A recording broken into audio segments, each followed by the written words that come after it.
নমস্কার বন্ধুরা, AJP creation with রান্নাঘরে আপনাদের সকলকে স্বাগত জানিয়ে শুরু করছি আরও একটি নতুন পর্ব। আজ আরও একটি মজাদার নতুন ইন্টারেস্টিং রেসিপি নিয়ে হাজির হয়েছি আপনাদের সামনে। আজ আমি বানাবো এঁচোড় ভাজা রেসিপি। এই এঁচোড় ভাজা কিন্তু খুবই ভালো লাগে খেতে, তো একবার অন্তত আপনারা বাড়িতে ট্রাই করবেন, আশা করি কিন্তু নিরাশ হবেন না। চলুন তাহলে আর বেশি কথা না বাড়িয়ে রেসিপিটি শুরু করা যাক। রেসিপিটি শুরু করার আগে প্রত্যেকবারের মতো আপনাদের কাছে একটাই অনুরোধ, ভিডিওটা একটু স্কিপ না করে প্রথম থেকে শেষ পর্যন্ত দেখতে থাকুন এবং রেসিপিটি ভালো লাগলে অবশ্যই একটা লাইক করে চ্যানেলটিকে সাবস্ক্রাইব করে রাখার অনুরোধ রইল।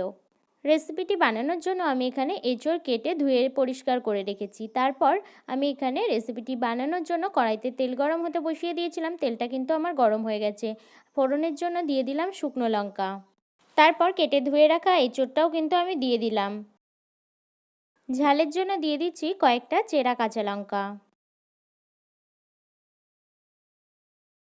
2-3 মিনিটের মতো একটু নাড়াচাড়া করে নেওয়ার পর তারপর দিয়ে দিচ্ছি স্বাদমতো নুন আর দিয়ে দিচ্ছি পরিমাণ মতো হলুদ গুঁড়ো, দিয়ে ভালো করে কিন্তু মিশিয়ে নেব।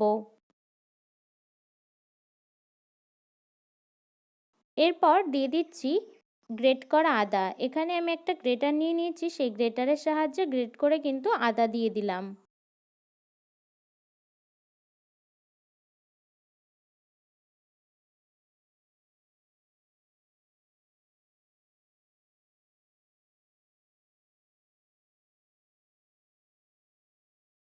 তারপর আবারও 4-5 মিনিটের মতো নাড়াচাড়া করে নিয়ে তারপর এখানে দিয়ে দিচ্ছি 1 চামচ জিরে গুঁড়ো।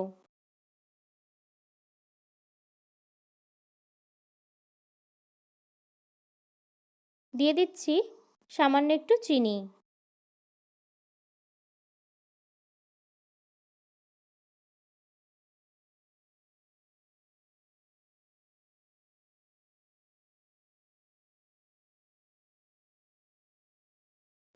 এই পর্যায়ে এঁচোড় ভাজা রেসিপিটা কিন্তু আমার রেডি হয়ে গেছে। আমার এখানে এঁচোড়গুলো ভালোভাবে কিন্তু সিদ্ধ হয়ে গেছে।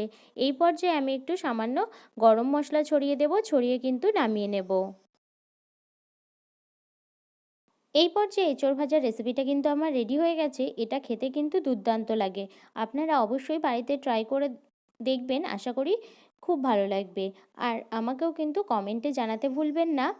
আমার এই এঁচোড় ভাজা রেসিপিটি যদি আপনাদের ভালো লেগে থাকে তাহলে অবশ্যই একটা লাইক করে দেবেন এবং বেশি বেশি করে শেয়ার করে আমার পাশে থাকবেন, আমাকে আরও উৎসাহিত করবেন।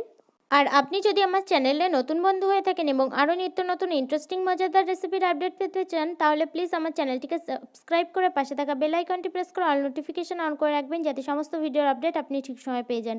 আজ এই রেসিপিটি এই পর্যন্তই। আরও একটি মজাদার নতুন কোনো ইন্টারেস্টিং রেসিপি নিয়ে আপনাদের সাথে দেখা হবে আরও একটি নতুন পর্বে। সবাই সুস্থ থাকবেন, ভালো